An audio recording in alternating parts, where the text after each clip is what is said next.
des balais de pelleteuses qui s'attaquent aux montagnes, des structures géantes en train d'être assemblées et même des pilotes automobiles qui testent des dameuses sur une piste. Here we go. Trojena, pour rappel, ça fait partie de Neom, un méga projet en Arabie Saoudite qui doit s'étendre sur une surface presque équivalente à celle de la Belgique. Dans ce projet, il y a notamment The Line, une ville verticale inédite de 170 km de long.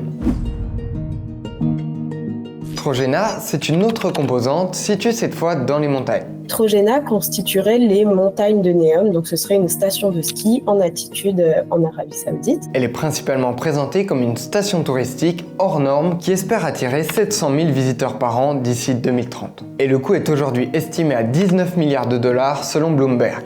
Il faut notamment imaginer un centre d'accueil futuriste, un lac artificiel de 2,7 km de long et puis une station de ski avec plus de 30 km de piste. C'est à la fois un pari inédit dans la péninsule arabique connue pour son climat désertique et l'un des éléments les plus mis en avant dans la communication de Trojena.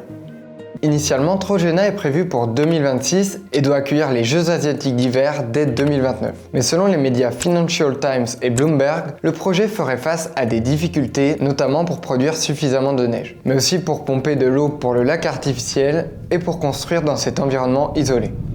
L'Arabie Saoudite et le Conseil olympique d'Asie auraient déjà commencé à contacter d'autres pays comme la Chine et la Corée pour qu'ils puissent potentiellement accueillir cette édition des Jeux à leur place, toujours selon Bloomberg. De leur côté, les porteurs du projet répondent aux médias que le développement de Neom, y compris Trojena, progresse selon un plan par étapes qui met l'accent sur les normes internationales, la durabilité à long terme et les résultats hérités.